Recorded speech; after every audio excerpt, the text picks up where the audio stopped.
Hey, today at Beatdesign got a wavy new beat that I just made. Want you to check the video out. Also, I'm gonna go over after the beat what I don't like and what I do like about the new push. I just got it, had it for a month, so check it out.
Hey, what's up? This is Thomas Piper, the People's Republic of Sound. I've had the push for a little bit, so I just wanted to talk about it for a second. I've been asked my thoughts about it from some people on the web, so I could talk about it real quickly. This is a push 2. If you've watched my videos, you've noticed in the last month, I went from a push 1 to a push 2. I want to thank Ben and Coleman at Ableton. And I've added that to my set and got rid of the old push. And I've also added a Launchpad Pro. I want to thank Chris over at Novation. Anyway, what's new about the push 2? Well, the screen is the big change. There's a lot of other big changes, but the screen is a big change. It gives me more information. It allows you to have a great sample workflow, which was not possible with the push because of the screen. So you look at the mouse. You use the mouse even less. You can actually feel like you can mix, do levels on here. I can actually quickly see, for those of you who use Ableton, I have a drum rack here with sounds. I'm gonna solo that drum rack. If you hear these drums here, I can just hold the button and see the level of these individual sounds, which is really, you couldn't do that before. And then if I just want to see the master of the drum rack, I just hold the button and close it, and it just shows me the master of the drum rack. This is great because now you don't have to use the mouse so much. And you get more feedback. Also, what I like about the new push is, I'm gonna page over on solo, my friend here, is clips. You can see a sample. You can see all the information of the sampler, the clip. You could see the level, you could see the transpose, what warp mode you're in. And then if you want to chop that sample, you hit convert. Or if you want to play that sample, you could as well on the keys or on the pads, you hit convert, and now, I'm going to just turn this up a little bit.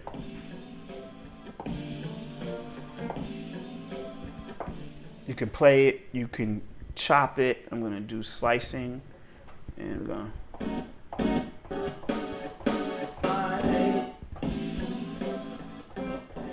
So now you can chop within Ableton and see all the information without having to go to the computer or the mouse. You can do it right there in Push. I'm going to undo that, get back to where I was. So the sample workflow is so much better. Playing the way that the pads feel, I'm going to do that as well. I'm going to show you, I'm just going to add a piano sound. And so I'm just going to load that sound.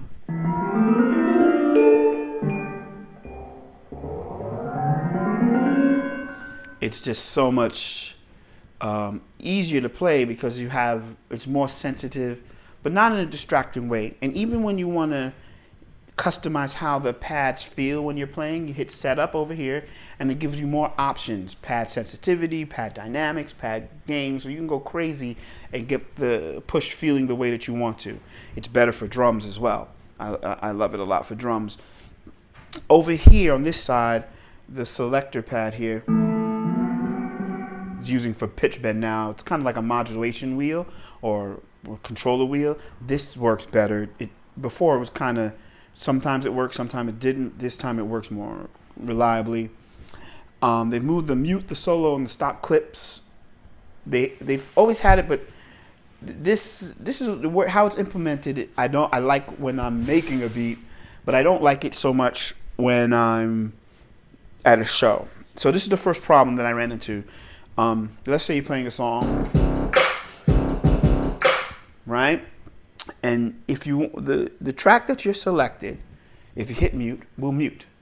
Okay, so I have the drum selected.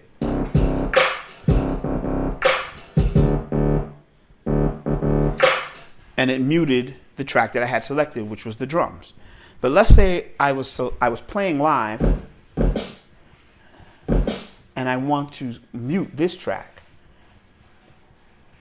I can't do it that way, because what happens now is I'm playing the drums live. If I want to mute this other track that had the sample, you have to select it first, or you have to hit mute and lock it. This is the one thing about the new Push that I think the old Push had a little better. This is more set up for being in a studio to me. I wish that I could move the mute to the top row. Before, you had the two rows of buttons. One could have been select and one could have been mute.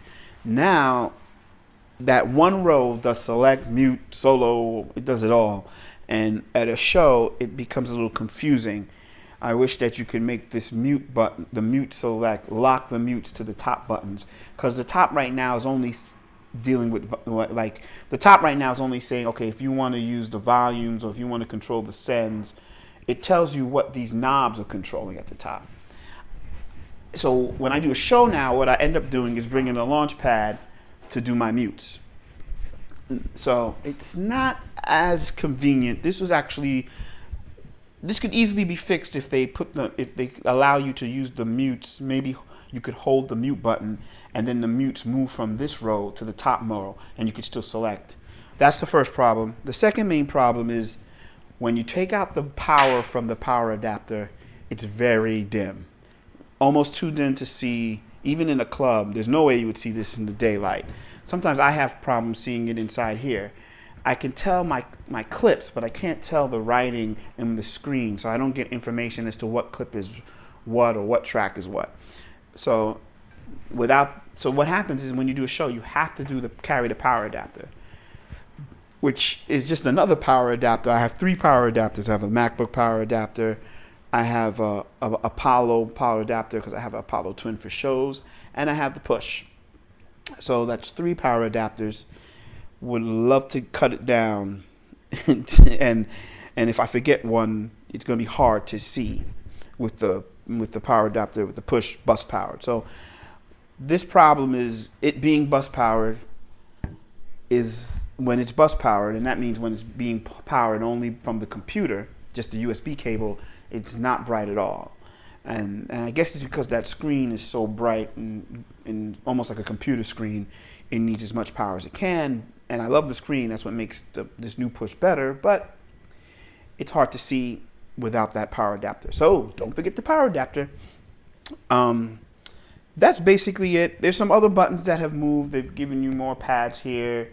So you can select, if you're in the session view, you can select track by track or by groups of 8 tracks or 8 clips, which is really great. So you have 2 options. Also, if you've got a lot of drums before, if you wanted to see all your drums. So right now I'm in the drum rack. In fact, I'm going to load another drum set real quick. And this browser window is amazing. I really like the browser. It makes it easy. I don't have to go to use the mouse. I just use the